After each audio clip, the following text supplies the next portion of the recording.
সাভার ট্যানারিতে আসতে শুরু করেছে কোরবানির পশুর চামড়া। এবারে লক্ষ্যমাত্রা ৭৫ থেকে ৮০ লাখ কাঁচা চামড়া। এ নিয়ে আরও জানাতে সাভার ট্যানারি থেকে যোগ দিচ্ছেন সহকর্মী আরিফ হোসেন।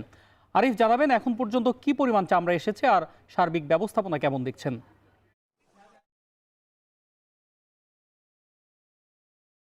বস্তুতপক্ষে চামড়ার বাজারে বাংলাদেশ কিন্তু শুভঙ্করের ফাঁকি পাচ্ছে। এর প্রথম এবং প্রধান কারণ হলো গিয়ে কোরবানির ঈদ কেন্দ্রিক আমাদের যে ১ কোটির যেই লক্ষ্যমাত্রা অথবা ১ কোটির বেশির যেই চামড়া চলে আসে, তার মধ্যে ইতিমধ্যেই ব্যবসায়ীরা বলছেন যদি পচেও যায় তাহলে তারা ৭৫ থেকে ৮০ লাখ চামড়া কিন্তু সংগ্রহ করবেন। তবে সেই তুলনায় যেই টাকা, সেই টাকা কিন্তু বাংলাদেশের বিভিন্ন ব্যাংক তাদেরকে মোট ১,০০০ কোটি টাকার বিপরীতে ১৬৪ কোটি টাকা সাপোর্ট দিয়েছে, যেটি বলছেন খোদ ব্যবসায়ীরা। তারা বলছেন এই মার্কেটটা কিন্তু ব্যাংক নির্ভর, কারণ ব্যাংক যে পরিমাণ সাপোর্ট দিয়ে থাকবেন এই ব্যবসায়ীদের, তারা সেই পরিমাণ চামড়া সংগ্রহ করতে পারবেন এবং সেই পরিমাণ চামড়া বিদেশে পাঠাতে পারবেন। আপনি নিশ্চয়ই জানেন ইন্টারন্যাশনাল মার্কেটে, আন্তর্জাতিক বাজারে আমরা যেই চামড়াটি পাঠাই সেটি হলো গিয়ে ওয়েট ব্লু। এই চামড়াটির দাম রয়েছে ৪০ সেন্ট থেকে শুরু করে $১.৫০ $1.50 পর্যন্ত। তার মানে একটি চামড়ার জন্য আপনি প্রায় ২০০ টাকা পর্যন্ত পেতে পারেন, অথবা ১৭৫ টাকার কিছু বেশি, এটি পার স্কোয়ার ফিট হিসেবে যদি আপনি রপ্তানি করে থাকেন। এছাড়া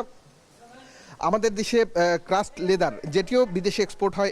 এছাড়া ফার্নিস্ট কাউ হাইট যেই চামড়াটি রয়েছে, ফার্নিস্ট, এটি মূলত আমরা বিদেশে রপ্তানি করতে পারি না, কারণ এটি যদি আমরা রপ্তানি করতে পারতাম সেক্ষেত্রে আমাদের কিন্তু অনেক বড় বৈদেশিক মুদ্রা চলে আসতো, সেটি কিন্তু আমরা পাচ্ছি না। যদিও এখন পর্যন্ত এই যে ট্যানারি রয়েছে, এই ট্যানারিতে প্রতি বছর ১৫ থেকে ২০ লাখ চামড়া সংগ্রহ হয়, সেভাবে আজকেও চামড়া সংগ্রহ চলছে। এখন পর্যন্ত ৭৫টির বেশি ট্রাক এখানে চলে এসছে এবং আজকের প্রথম দিনে গেল বছর ৩ লাখের কিছু বেশি চামড়া সংগ্রহ করা হয়েছিল।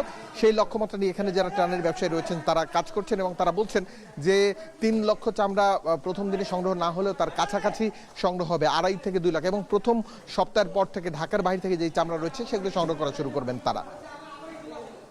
সাভার ট্যানারি থেকে যুক্ত ছিলেন সহকর্মী আরিফ হোসেন।